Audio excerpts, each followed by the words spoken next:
Charlie Sheen is back in the limelight. He's doing all of the popular podcasts right now. He's selling a book. I think it's because he needs money. On this channel, we've done a lot of awesome videos on why your favorite athletes go broke. I think it's time to talk about why your favorite A-list celebrities might go broke. Charlie Sheen has been in some of the most memorable movies of all time. We don't know exactly how much he made from these movies, but we can assume over $10 million. Here, Charlie Sheen has probably what he feels like unlimited ammunition in one of his movies. I think it was perfectly representative of what his life must have been like at the time, the feeling of unlimited money. And I think why a lot of these guys go broke is all of a sudden tens of millions of dollars start showing up and it feels like you'll never run out of money. We don't want you to leave so bad. We'll give you $2 million an episode. Yeah. And what year was this? This was, it would have been 08. So what is that now? What's the, no, 09? What is that? 7 million.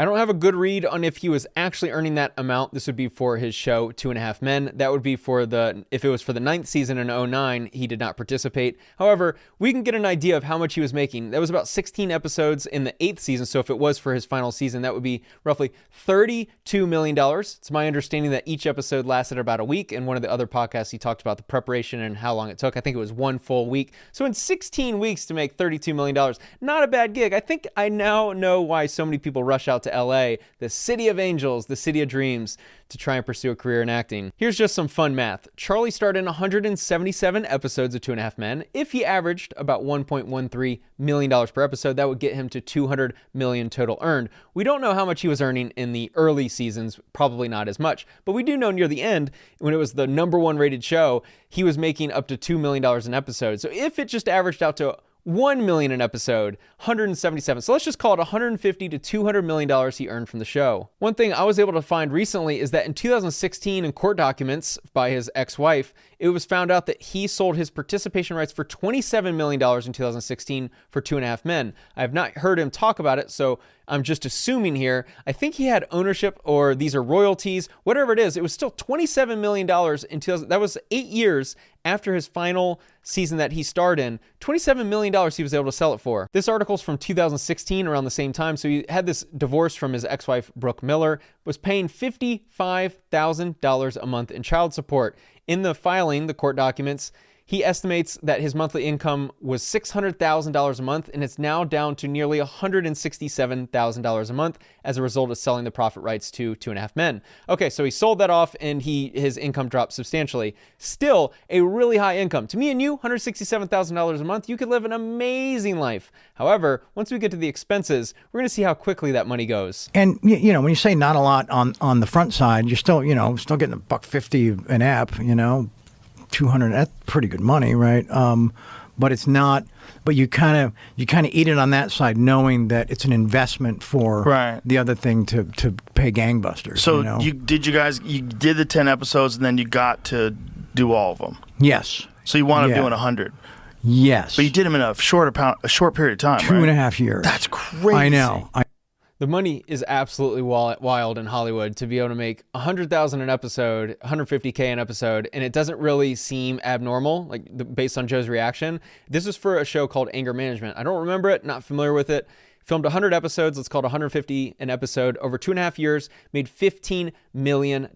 Additionally, in that conversation with Joe Rogan, he claimed that he had about a 38% ownership in the IP. I don't know what that's worth, if he ever sold it, did not discuss. However, we know for sure he made $15 million in 2.5 years from this one specific show. So think about all the shows and movies he did and how much money he's earning that you wouldn't even expect. Yeah, but they were getting so much money. Right. That they're like, what am I going to do? I'm getting $100,000 a week. I'm like, oh, God. Yeah. What do you do? You can't quit. I was making $54,000 an hour. That's pre-taxes. So was I? And you said no to season 8 and 9. I love it when people justify it. It's like, well, it's 54 before taxes, so it's only 27,000 after taxes per hour, mind you.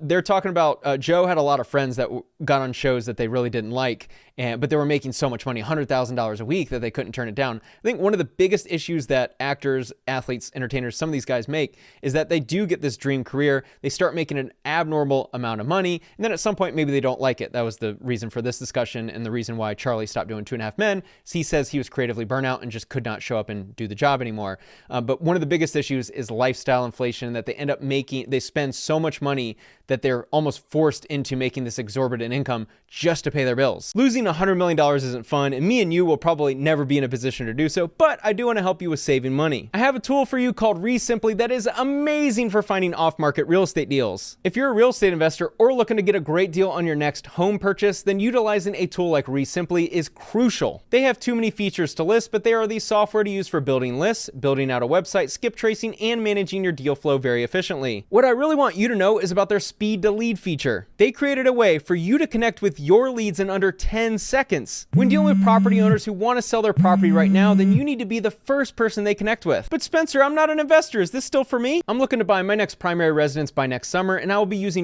Simply to build out a list of desirable properties that I'll be interested in. I can then use their software to skip trace the owners and contact them and let them know that I'm interested in buying their specific property. I can send direct mail, text message, phone call, or email all through Simply's dashboard. And I can keep my deal flow all in one location to keep this entire process super efficient. If you're an investor or looking to buy your next home off market, which in my opinion is the only way you should be buying real estate in 2025 or 2026, then I'd recommend Simply. You can try Simply today for free by clicking the link in the description or in the pinned comment. But now it's time to talk about expenses. And when the bad decisions finally catch up, I thought this picture was representative of Charlie at his absolute worst when he does the interview, he does the winning, and clearly absolutely out of control. And this is when I think his life really turned for the worst. To be clear, there's no indication that he is broke today in the sense that he has $0, but I think he's heading for bankruptcy, partially why he's now all of a sudden come out with a book and documentary. 3 really crucial reasons why. Drug addiction and rehab. I included the rehab because we'll talk about that in a minute, how expensive it is.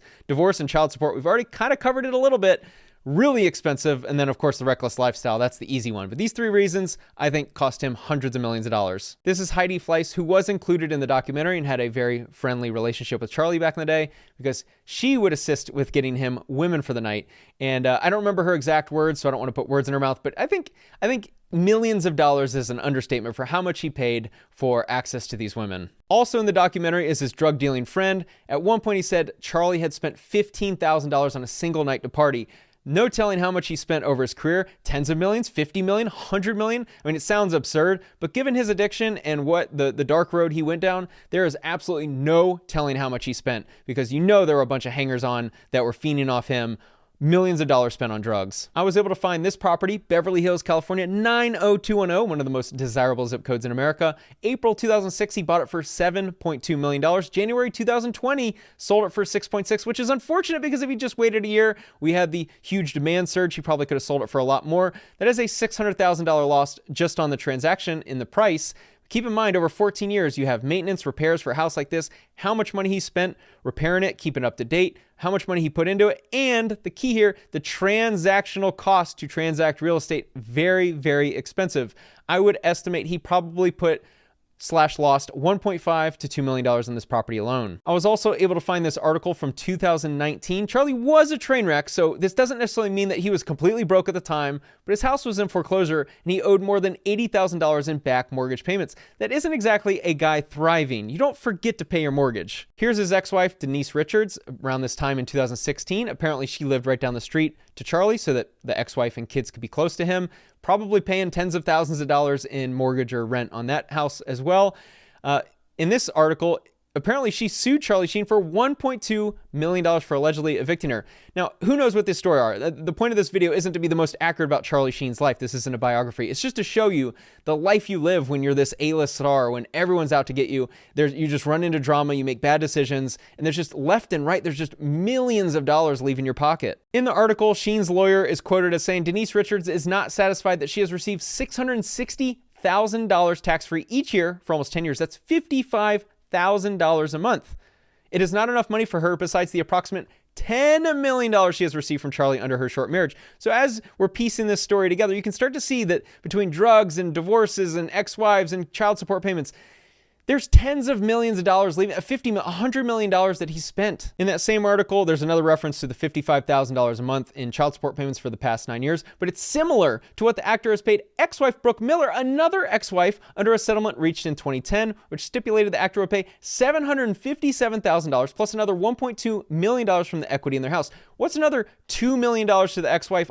And then also would provide $55,000 a month in child support payments. So between 2 ex-wives, he's out $2 million to Brooke Miller. He's out $10 million to Denise Richards, according to this article. He's also out $110,000 a month in child support payments. But also keep in mind that when you're a super high earner in the state of California, $110,000 a month is actually $220,000 roughly in active income. So that's roughly $3 million a year. $3 million of active income immediately just goes to taxes and child support payments. On top of that, you have the $10 million payout and the $2 million payout. That's $12 million. You're earning roughly $24 million to be able to pay that 12. So we're talking, $30 million just in child support and divorces out the window. I'm certainly no expert in the drug rehab space, as I've fortunately never had to go to one. However, I started finding places in Malibu, which I don't know if Charlie went here or went to any place in Malibu, but I just wanted to show you this because we do know that some celebrities have to go to these places. 30+ day stay at this one specific facility, $95,000 a month. I was so blown away by this cost. On the same website, there was a little wheel at the bottom you could scroll through. This one specifically, $48,000 per 28 days. That was actually the price range in general that I saw in Malibu. What I'm thinking you're paying for is privacy. Because you might be a star, famous, very wealthy, you're not just paying for the location, which looks absolutely beautiful, and the care. I'm sure you're paying for privacy. If you're Charlie Sheen, you don't want people to know you're there, because if people start knowing, the paparazzi's going to show up, it's going to be a whole ordeal. Or in some people's cases, you don't want anyone to know that you're having a drug problem. So you have to pay an exorbitant amount to go to rehab. You're not just going to the place in downtown LA.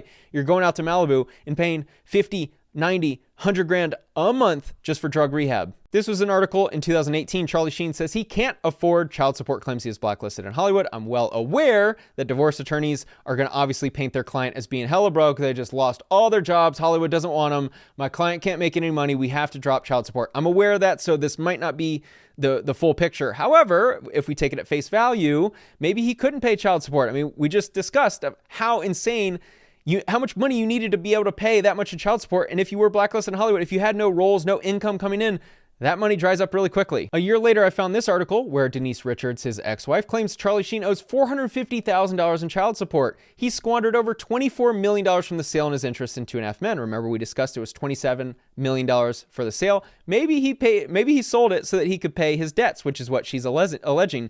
Pay his personal debts and to support his extravagant lifestyle at the expense of support payments for his children. Sounded like he was running out of money. I found this article, Choice Tax Relief, which was discussing Charlie Sheen's issue with the IRS. I have not been able to validate this. I did not find the actual complaint with the IRS. However, it's alleged that Charlie owed almost $7 million to the IRS for a couple tax years, and I won't share with you all the details, but it's a long written article about how Charlie Sheen met with a CPA and then tried to negotiate with the IRS. I think these are all public documents. I was not able to find them. However, I get the sense that the author of this article was able to find them.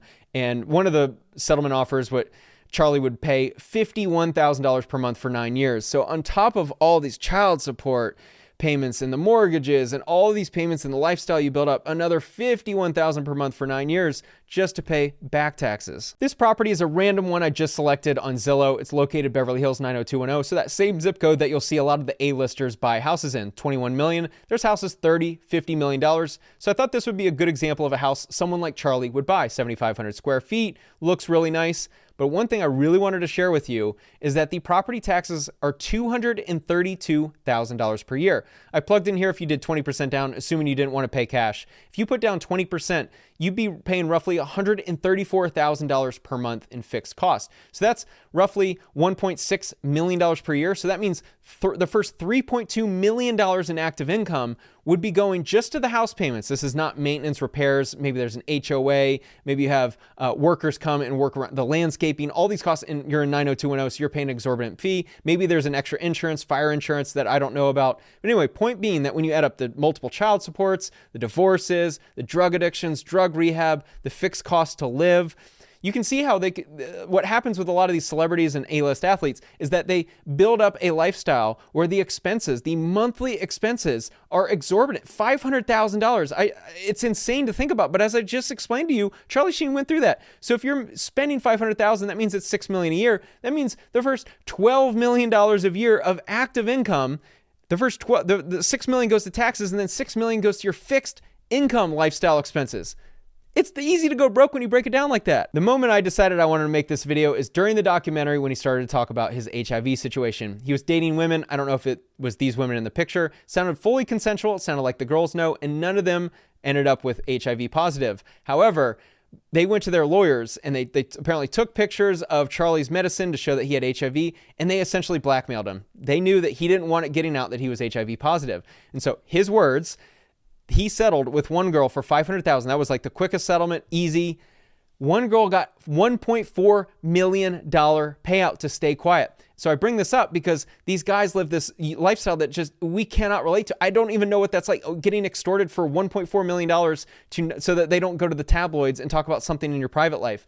So the point is that when these athletes and celebrities and entertainers reach the level of fame that they do, there's situations where millions of dollars leave their pocket that me and you, we wouldn't even think of it. We wouldn't even relate to this in any way. I think this last slide represents the extravagant lifestyle perfectly. Flying private, dating beautiful women, partying all the time, hanging with celebrities. It's just a lifestyle that's really hard to relate to as me and you sit here and judge from the sidelines. I don't know what it's like to be an A-list star, to make tens of millions of dollars and be invited to the most desirable parties in Hollywood, or the best restaurants, the best food you've ever tasted, or the ability to buy a private jet and fly anywhere around the world with ease.